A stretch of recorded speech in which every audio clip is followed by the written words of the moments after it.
My mother was a prostitute who never told me who my father was.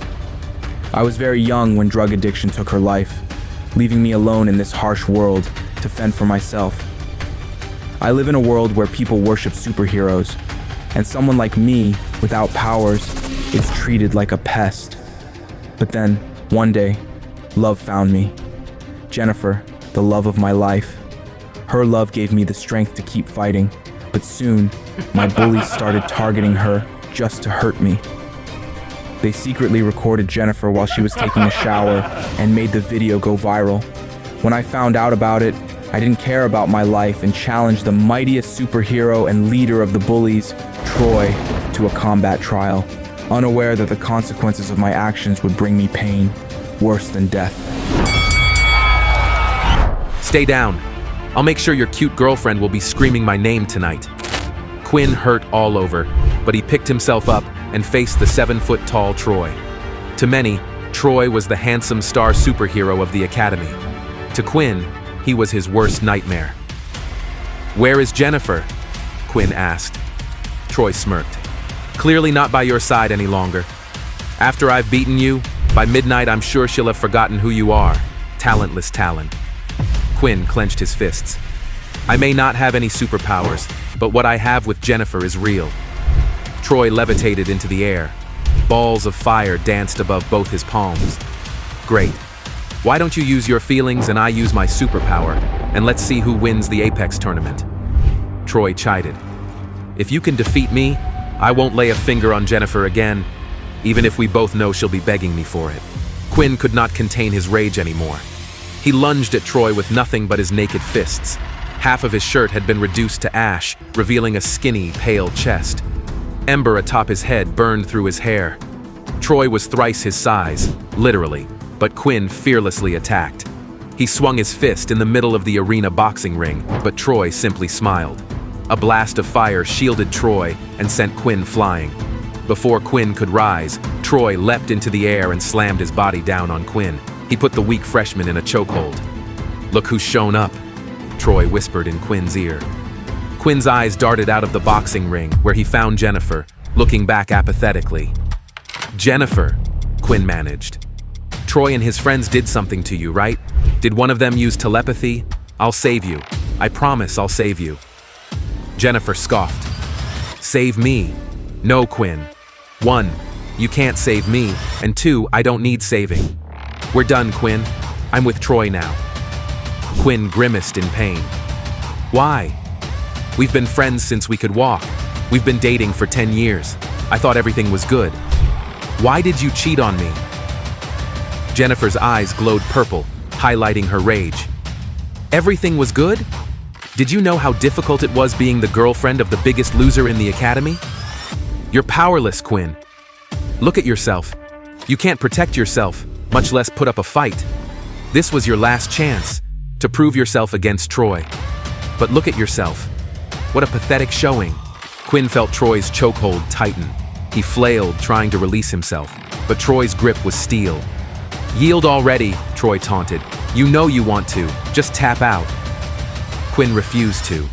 He squirmed like a little worm and the whole stadium burst into laughter. Jennifer shook her head, feeling the second-hand embarrassment. "This isn't right, Jennifer," Quinn rasped. He was losing consciousness, but he still refused to tap out. He had some fight left in him. But then, a flaming fist slammed into his face. And the last thing Quinn remembered was Jennifer turning away, disgusted. Everything went black. Quinn had lost the match in humiliating fashion. But little did any of them know, the tables would be turned very soon. Later that night, battered and bruised, Quinn reached outside his dorm room. He felt something poking on his leg. He yanked the jewelry box from his pocket. It was his grandmother's wedding ring. He was going to give it to Jennifer as a promise ring. He couldn't afford to marry her yet, but maybe in a few years. But now it was worthless. "Stupid ring!" he yelled. In a daze, he threw the velvet box down the hallway, and it crashed against the far wall. When he realized what he'd done, he snapped out of it. "Damn it," he said to himself. He ran to the end of the hallway and scooped up the ring. Thankfully, it was all right. Still in one piece. Only the jewelry box was destroyed, so he stuck the naked ring in his pocket. What the hell am I gonna do now? He wondered. But just then, his phone pinged with a message. Quinn slipped it out of his bag. The message was from an unknown number. To Quinn Talon, from ISA Base 039G. You have 24 hours to pick up your belongings, or they will be incinerated. An escort will arrive to pick you up at your home at 0800 hours. Quinn stared at the message. What the hell? Is this even real? Maybe it's a scam, he thought. Regardless, he wanted to be ready for whatever happened, so he hurried home. Quinn had no idea that what was waiting for him would change his life forever. The next morning, Quinn woke to pounding on his door. He threw on a shirt and pants, realizing he had overslept. When he opened the door, he found two muscled soldiers. Quinn Talon, one growled. That's me, Quinn said. We have to confirm, one soldier said. He revealed a biometric scanner. Just look into the screen. Quinn looked at the screen as a green light scanned his face. A computer voice spoke from the tablet. Confirmed Quinn Talon, 17 years old, student at Powered High School, parents deceased, killed during second wave of alien invasion. Quinn rolled his eyes, annoyed. What is this a date? The soldiers looked at him with humorless faces. Follow us, one said. They led Quinn to an olive-drab government vehicle parked out front and climbed in the back. He was nervous, but a little excited to see what kind of ability he would be given. He knew it wouldn't be much, but he had never had anything before. What's this all about? Quinn asked. The soldiers didn't answer. Where are we going? Quinn pressed. Still nothing. What is the mysterious thing I'm going to receive? Again, the soldiers were silent. You can't tell me anything? Quinn pressed. Affirmative, one of the men finally grumbled. Fine, Quinn said. He sat back in the Spartan seats and watched out the window as the vehicle sped across the city to a heavily fortified military base. Wow, Quinn said, taking it all in. The walls around it must have been 20 feet tall, ringed with plasma grenade turrets. There was no sign out front except for a symbol of a circle with a rocket through it. Where are we? Quinn asked. The armory, the men said in unison. Outside the gate, the vehicle was inspected by both X-ray scanners and bomb-sniffing dogs. It seemed like soldiers were stationed everywhere with guns sighted on Quinn. Everyone seemed ready for an imminent attack, but from where, Quinn wondered. When they were finally cleared, the massive titanium gate lumbered across. Inside the massive walls there were more soldiers and superheroes rushing about. The vehicle stopped in front of a low-slung concrete bunker. This is it, one of the soldiers said. This is what? Quinn asked. The armory. Go inside. You'll get more instructions. Quinn exited the vehicle and strode to the front door of the building. But as he reached the door, he was launched backward several feet. What the hell? He screamed. He realized that as he had reached the door, someone else had been exiting. A young woman with long brown hair, ruby eyes, and muscular arms. Quinn sighed. She must have powers because just pushing the door open sent him flying. Watch where you're going, loser, she said, looking down at him on the ground. Quinn stood up, brushing himself off. Sorry, I didn't see you. The woman scowled at him. What do you mean you didn't see me? I wasn't using an invisibility cloak, dumbass. As they were talking, a soldier approached in a pristinely pressed uniform. Her polished silver name tag read, Bridger. She hurried to the woman's side. Scarlet, are you okay? Scarlet, which Quinn realized must be the name of the woman with the red eyes, chuckled. I'm fine. This weak-ass loser might be hurt, though. Bridger looked over at Quinn. What's your name and serial number? She asked with a no-nonsense attitude. My name is Quinn Talon, Quinn answered. But I don't have a serial number. At least not that I know of. I got a message about a vault. Quinn showed her the message on his phone. This must be some kind of mistake, she said. Level zeros aren't allowed inside. When Scarlet heard that, she became indignant. This loser is a level 0. You gave me a bruise on my forehead, you punk. Quinn shrugged. Sorry. Scarlet's face turned 3 shades of red. Sorry? She demanded. She stepped over to Quinn and raised her fist. But suddenly an older man in a bespoke silk suit strolled over. Scarlet, he simply said with a calm voice. Hearing that, Scarlet scampered over to him, and they disappeared into the base, leaving Quinn and Bridger alone. Bridger turned to him. I don't know if you have anything in the armory, but you can proceed in and check. Good luck." Quinn strolled into the strange building with stale, humid air, probably from being half buried underground. "Hello?"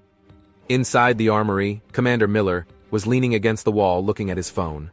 When the door suddenly opened, he quickly sat down and hid his phone away. Normally, when someone was coming in, they were high-ranking or very powerful. Commander Miller was responsible for every ability book in the armory, especially those reserved for special clients. But when he saw Quinn, his expression froze. He was certain that Quinn was not one of his special clients, nor was he a relative of one. "State your name," Miller said gruffly, looking at the young man who appeared to be around 20 years old. Commander Miller had no idea who he was. Quinn got straight to the point. "I'm here to get my ability book. You have one of our cards?" the commander asked, suspicious of Quinn's calm expression. "No," Quinn admitted frankly. "I'm sorry, sir. We can't give out ability books without a card. Do you require anything else?" He's crazy, Miller thought. "You have fingerprint recognition here, right?" Quinn suddenly asked. The fingerprint ID system at the armory was for special individuals, ones that were left ability books that were rare, or those chosen by the military at a very young age for their lineage. Only a few people had their fingerprints recorded in the system. "We do." "I'm not sure what that has to do with you," the commander barked. "I received a message that I would be brought here for my ability book," Quinn replied, already seeing it wasn't going to be easy. "They told me on my way in I would have my finger scanned and given my book." Robert was feeling more confused by the second. Why would they tell him that? Why would they send him there at all? Powerless people usually were given their books at training in the academy. To be honest, even though he was curious, Commander Miller felt that it was barely worth humoring the request. But after considering for a few seconds, he finally decided to let Quinn make the attempt rather than having him thrown out right away. He opened the safe and brought out the fingerprint identification device, which he had never used before. "Place your thumb here." Miller indicated the verification area to Quinn, who placed his thumb on the sensor. Beep! The device lit up with a glaring red light, and the LCD screen displayed the words, "Fingerprint not recorded." Immediately, Miller's expression turned hostile, and he glared at Quinn. He picked up his phone, ready to call security. Wait, Quinn said quickly. "Maybe that was the wrong print. I'll try using my index finger this time." Commander Miller smiled coldly. "What's your plan here? Your thumb doesn't work, so you'll try your index finger. Then, if your index finger doesn't work, you'll try your middle finger. When you run out of fingers, will you try using your toes?" But Quinn had already pressed his index finger on the verification area. The commander was tired of his games. If the fingerprint didn't work, he was ready to throw him out on his ass. Beep! A green light appeared on the device, and new details flashed up on the LCD screen. Verification successful. Family account 01. Verifier, Quinn Talon. Account 01104. Commander Miller gaped at Quinn in disbelief for a moment, and then hurriedly squeezed out a smile. "Mr. Talon, I'm sorry. I didn't realize. I'm Commander Miller, the ward of the U.S. Military Armory of Relics. Please allow me to assist you." "It's fine," Quinn said lightly and stood up. "I know there aren't that many of us, but this is a lot to go through for some level 1 ability book. Please wait a moment." Miller sat in front of the computer and typed away for a while. On his instructions, Quinn provided a few more fingerprint scans as authorization. "It's done, Mr. Talon." Miller clicked the OK button on the screen, and Quinn's account appeared. Commander Miller pointed to the computer screen and said, "Give me 1 moment and I will retrieve your book." Quinn stood there, tapping his feet, looking through the cage behind the desk. There were rows and rows of shelves, all holding ability books. But Commander Miller didn't go there. He went to a vault door, typed in a code, and disappeared inside. When he returned, he was holding a metal box with a key. "Here we are. Would you like to open it?" Quinn shook his head. "No, you go ahead." Quinn thought to himself, the book's so useless they locked them away from the others. Great. But as Commander Miller opened the box and pulled out the book, Quinn noticed the look of shock on his face. This is an extremely rare book. I've read about it. There's only this one in existence." Quinn lifted his brow, taking the red leather-bound book from him. On the cover, A pair of fangs were stuck to the front. What ability does it have? Commander Miller stepped back, seemingly nervous. Well, no one really knows, but we've cataloged some possibilities. Quinn began to feel nervous. He unclasped the lock and opened it, flipping through the pages. But they were blank. I don't get it, Quinn said. There's nothing here. There will be, Commander Miller replied. When you begin to achieve the levels of the book. Quinn didn't get it. So what powers have you heard of? Miller leaned in closer, lowering his voice to a whisper. We've heard this ability book can produce powers beyond any human on Earth. Immortality, strength, super speed, weapons born from the powered's own shadows. But no one alive today has ever met a powered that was given this ability book, and no one knows how it works. Quinn lifted his brow at the commander, assuming it was just another string of bad luck. So, what do I do with it? Commander Miller just stood there, taking another step back. As the commander reached slowly for the phone, Quinn grabbed the golden-colored cloth that was in the case, wrapped it around the book, and turned to go. He could tell it wasn't a good idea to stick around. Thank you, Quinn yelled over his shoulder. Talon, wait! Commander Miller hadn't even known that the book really existed, and now that he did, he knew someone higher up than him would want to know. Bridger was anxiously waiting in the hall. What's been going on in there for so long? She wondered. Could that loser have murdered Commander Miller for a book? The more she considered it, the more scared she became. She was on the verge of banging on the door and demanding a response when Quinn walked confidently out of the room. Stop, Bridger shouted. She walked quickly over toward him and grabbed at his coat. You can't leave. You broke into the armory. Once we confirm that nothing is missing, the military police will escort you to holdings and hold you for questioning. What are you talking about? Quinn asked. Let go. Bridger grappled with him for a while, but he pulled hard away from her. What's wrong with this woman? Quinn thought. He wasn't even arguing with her, but she was manhandling him. What is this? Bridger spotted the gold cloth-covered book he was holding. She quickly pulled it out and looked at him triumphantly, as if she had found evidence of his guilt. Oh, you stole an ability book. This is a crime, and I have to call the MP. It didn't even cross her mind that the book could belong to Quinn. She imagined he had entered the armory, pretending to be there by mistake, and had then distracted Commander Miller with questions and stolen the book when the commander wasn't paying attention. Let go! Quinn was sick of this woman. Don't you feel guilty about being a thief? She was even more determined. With the two of them creating such a scene, other customers started to walk over toward them, intending to help Bridger keep Quinn from getting away. Just then, Commander Miller, who had finished locking up, walked quickly out of the armory. Having seen Quinn's relic, Miller now knew he could be either incredibly important or very dangerous. It was rare to meet individuals like Quinn, even if they seemed powerless. So Robert knew he had to be careful not to upset Quinn. He could be their savior. But Miller also knew, if triggered, he could be their demise. He had no idea what that book would give to him. So when he saw Sergeant Bridger struggling with Quinn, he panicked.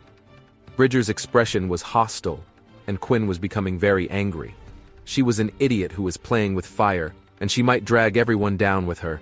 Of all the armory's many, many patrons, why did she need to pick this one to try and remove? A simple flick of Quinn's finger could be enough to end both their lives. Stop! Commander Miller dashed between Quinn and Bridger. Before Quinn could speak, she waved the gold cloth in the air. Her eyes flashed with triumph as she said to Miller, Commander, look! He stole a book from the armory. She smiled at him, her expression a little smug. Surely Commander Miller would be happy with her for preventing theft. He was the most respected officer on the base, a veteran of the invasion and keeper of their ability books. He could get her off of desk duty once and for all. Commander Miller's face had always been a little glum, but as she watched, his expression grew darker and darker. Before she could figure out why, she was startled by his explosive roar, leaving her entire body trembling. Let go of Mr. Talon! As he yelled, Commander Miller knocked the gold cloth out of her hand, and she was so scared that she let go of Quinn. The commander pushed her aside and bent down to pick up the cloth. Mr. Talon, I'm very sorry. I haven't trained Bridger properly. I do apologize. Commander Miller's expression showed a mixture of respect, embarrassment, and fear, as the others looked on in amazement. Sergeant Bridger was stunned. Could the book be his? She wondered. Her eyes widened. No matter how hard she tried, she couldn't make sense of it. If this man had a special ability book holder, then he had at least a wealthy or powered family to leave him such a rare gift. A poor, lower-class loser with that much power? No, it was just too unlikely. It's not your fault, Commander Miller, Quinn assured him, slipping the card back into his pocket. Thank you, Mr. Talon. Miller dipped his head and paused briefly before straightening up and shouting at the sergeant. Why are you just standing there? Apologize to Mr. Talon immediately. How could Bridger still not understand? Miller thought. The young man standing in front of them was holding a gold cloth-level ability book. It made him valuable and dangerous. The sergeant immediately bowed her head at Quinn. Mr. Talon, I'm very sorry for my rude behavior. I made a mistake, created a fuss over nothing, and put my hands on you. It was my fault, and I will reflect on my behavior. Quinn ignored her and walked away. Mr. Talon? The commander called after him. If you ever need anything, just give me a call and I'll do my best to help. And as a suggestion, I would keep quiet about what you have received. In fact, I wouldn't tell anyone. Quinn nodded nervously. He didn't understand what could possibly be so important about a book with nothing in it. But it had spooked a war veteran, so he figured he should probably listen, at least for now. Just then, he looked at his watch. Oh shit, I'm late, he yelled. He sprinted out of the armory and base and hailed a taxi. Elite High School, he told the driver. It was the last day of classes, and despite whatever mystery he held in his hands, he had to finish his classes. What Quinn didn't realize was the book he held might have made him the most dangerous being alive. As Quinn rushed across campus, he accidentally stepped into a puddle, splashing mud all over his legs. Damn it, he yelled. But he didn't have time to change or clean off his legs. He hurried into his classroom, where Mr. Morgan was already standing at the podium, lecturing. Mr. Morgan spotted Quinn out of the corner of his eye, and a hint of disappointment flashed across his face. Feeling guilty, Quinn lowered his head. Of all his teachers, Mr. Morgan was his favorite. The other teachers tended to ignore Quinn because he had no powers, and some even openly mocked him. Only Mr. Morgan treated him like any other student. Quinn slipped quietly into a row of desks at the back of class. He suddenly realized that all the students were staring at him, and he could hear them whispering. He isn't usually late. Hell must have frozen over. Look at his pants. They're filthy. Doesn't he have any clean clothes? Are you joking? It's not like he'd have the money for new ones. It looks like he's just thrown on whatever he could find. He looks homeless, someone whispered too loud. All right, silence everyone, Mr. Morgan shouted. Throughout the lecture, Quinn noticed that Mr. Morgan kept glancing at him, his eyes full of disapproval, as if Quinn had failed to live up to his expectations. Eventually, the lecture was over. Class dismissed, Mr. Morgan said. He packed up his textbooks and left. Jennifer. The voice came from the doorway. Everyone turned in the direction of the voice and saw Troy walking through the door and going straight to Jennifer, who was sitting by the window. She stood and hugged him, pulling him in close to her body. Troy lowered his head, and the two of them began to kiss. Many of the students turned to stare at Quinn. Everyone thought that he was Jennifer's boyfriend, and they weren't aware that she had broken up with him. Quinn watched in disgust. He'd heard that Troy had taken at least 5 different girls to stay at that hotel. Jennifer was just the latest in a long line, and Quinn had no intention of fighting for her. Troy strutted past Quinn with his arm around Jennifer's waist. "Darling, wait a minute," Jennifer said to Troy as she stopped in front of Quinn and held out her phone. "Since we've broken up, I don't want to owe you anything. Here's the phone you bought for me a few weeks ago. You can have it back." Quinn glanced at the Samsung Galaxy phone, but before he could take it, she smirked and tossed it high into the air. Troy shot lasers from his eyes and hit the phone, blowing it into pieces. "Aw, poor Quinny," Troy laughed. "Guess you can't return that one. No food for a month for you." "Ha! You would have to work part-time for 6 months to afford one of these." Jennifer took a brand new phone out of her pocket and showed it to Quinn. "This is the latest iPhone, and it's much better than your phone. Of course, it's far too expensive for a loser like him. Troy raised his chin and looked at Quinn. Jennifer told me that she kept asking for that phone for 6 months before you finally bought it for her. Do you think you can pick up a girl so far out of your league? You're just embarrassing yourself, so give up. And I'm warning you now. Don't even think about her. If I find out you've gone anywhere near her, you'll regret it. Don't waste your breath talking to a loser like him. Can we go to DeLuca's for lunch? Jennifer had already dismissed Quinn. Call me baby, Troy said, smiling at her. Baby, let's go. She flirted with him right in front of Quinn.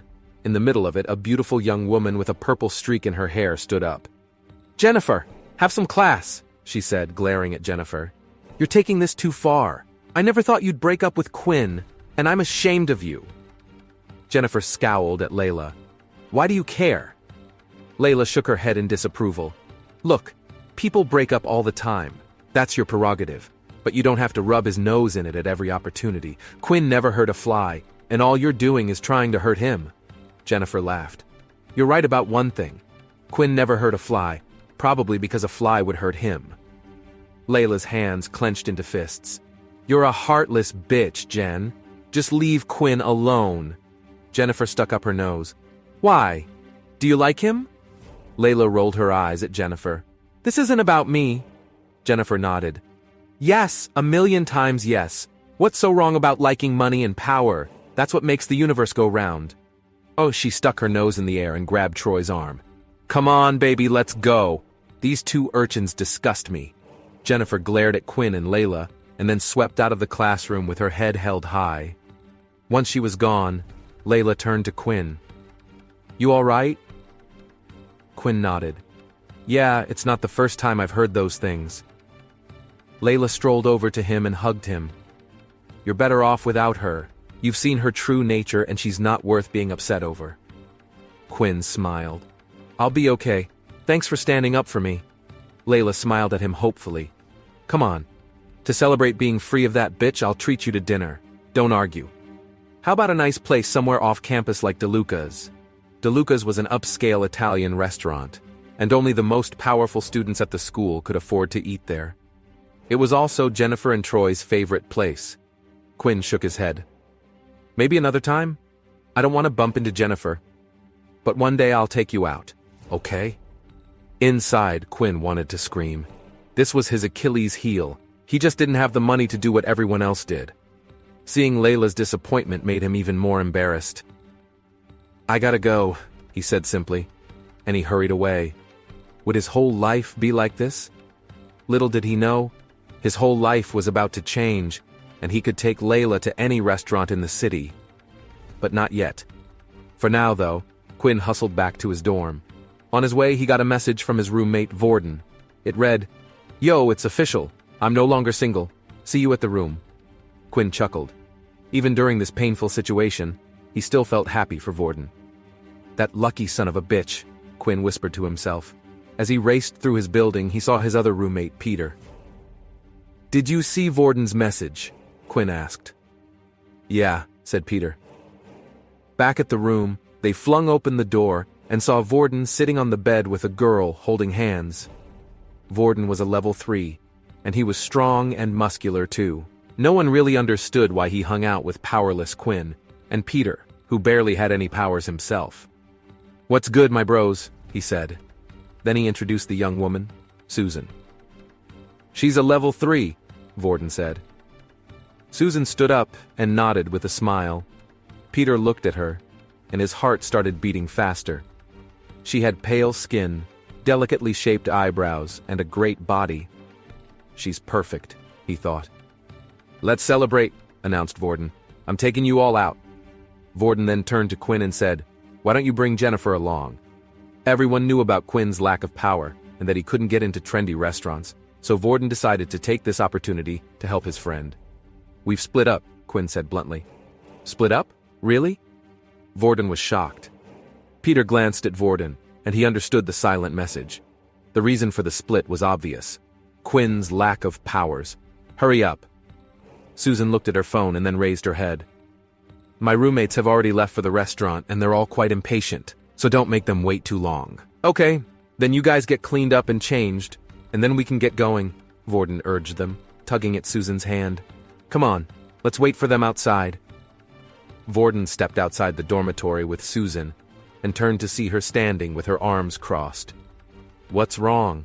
He asked. She frowned.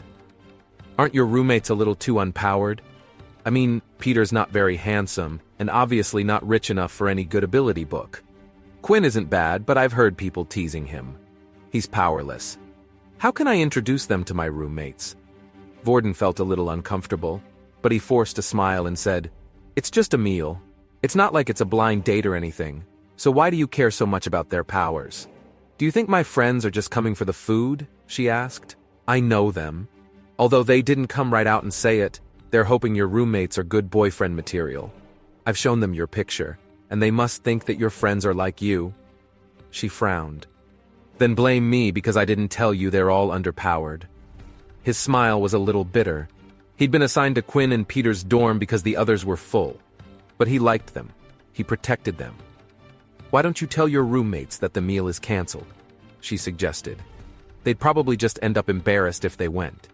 Cancel it? No. If he canceled now, it would be awkward. Wouldn't that just make things worse? Fine then, but I'm not responsible for whatever happens. She pouted. Just then, she received a call from one of her roommates. Susan held her cell phone to her ear. Scarlett, you two are there? How is it? When we get there, you'll see for yourselves. All right, I'll hurry them up. Just wait. As she was talking, Quinn and Peter came out of the dormitory. Vorden, see how good I look? Peter gestured to his half-sleeved shirt as he looked at Vorden expectantly. Cool. Vorden smiled and patted his shoulder. Thankfully, Peter hadn't heard Susan try to cancel the lunch. If he had, it would have been a blow to his confidence. Vorden looked at Quinn, who had followed Peter out. He frowned. Quinn, why haven't you changed? What about my friends? Susan asked. Can't you get dressed up for them? Something. Quinn looks fine. What do you expect him to wear? Peter asked. He's not Vorden, and he's never going to look like him. Susan shook her head. Her roommates were going to be very disappointed. This was going to be a disaster. Fine, but just don't bring up your levels, okay? Let's go, she urged them, and they all followed her out of the dormitory. Scarlett and Stacy sat at a table in La Belle Vie. All of them were pretty, and it was clear they came from good families. Scarlett, a level 2 powered, had long hair that draped over her shoulders.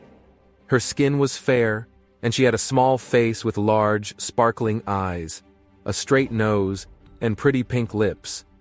She looked like a beautiful princess straight out of a fairy tale. She was the prettiest of the 3 girls, and also the center of attention. Scarlett, there's a lump on your forehead. What happened? Stacy gestured to the small bulge on her forehead. Oh. Scarlett touched the little mark, her sweet face looking a little angry. Don't remind me, Stacy. Remember how I said I went to the armory with my father to pick up my new ability book? Well, I met a powerless dumbass who got in the way of the door. Ouch! Did he at least apologize? The armory is usually a place only for the most powered, right? Scarlett used her phone to take a picture of her head and then checked it. Thankfully, the lump was not too obvious. She put her phone down and smiled at her friend. He did apologize. I was a bit stunned when I saw him there. You know what kind of people the armory is there for, right? You mean those with the strongest powers? Stacy asked. So, this guy didn't belong? Exactly. The armory only gives ability books to people who have special powers, a whole lot of money, or special circumstances, Scarlett confirmed. So, he didn't belong there. Some people think that the weaker a person looks, the more powered they are, Stacy suggested. Which means he might be a powerhouse keeping a low profile. Scarlett, tell me all about him. Scarlett rolled her eyes. Why? Later on, when the sergeant came over, she found out that the guy didn't even have paperwork. I think he was just an idiot who went there thinking they'd give him something out of pity. Maybe he thought that just anyone could get an upper-level book. If I'd done that, I would have died from embarrassment, Stacy exclaimed. After all that, I didn't even look at him and just left with my dad. Scarlett tossed her hair over her shoulder. We'll see if he dares to try it again in the future, or if he dares to show his face anywhere. They might have thrown him in the brig for all I know. Probably better that way. The guy's not a child, Stacy pointed out. Doesn't he have any common sense? I guess he's destined to be a loser for his entire life. Who would want a guy like that? Let's stop talking about him. I never saw him again anyway. Scarlett sighed. Why isn't Susan here with the others yet? Seriously. Scarlett picked up her phone and frowned slightly as she looked at the screen displaying her chat with Susan. Her boyfriend is rather handsome and quite muscly. Just my type. If one of his roommates looks like that, don't fight me for him. Scarlett winked. You little slut, Stacy said playfully. Only if they have powers, Scarlett said with a wink. Little did they know, Quinn and Peter were the lowest of the low. A short time later, Vorden, Susan, Peter, and Quinn arrived at the fancy restaurant. When Quinn peeked inside the stylish interior, he noticed the snobby young woman he bumped into at the armory. Damn it, he whispered to himself. What? Asked Vorden. Oh, jam it, I said, replied Quinn, lying. I think I jammed my finger in the door. Maybe I'll go to the bathroom to run it under some cold water. Vorden looked at him skeptically, but he shrugged. Suit yourself, he said. Meet us at the table. As Vorden, Susan, and Peter strolled over to Scarlett and Stacy, Quinn peeled off from the group and ducked into the bathroom. Quinn quickly locked the door as he began hyperventilating. He shook his head. I can't bail on Vorden without an explanation, but I can't deal with that bitch again. He splashed water on his face and looked at himself in the mirror. Get it together, you powerless loser.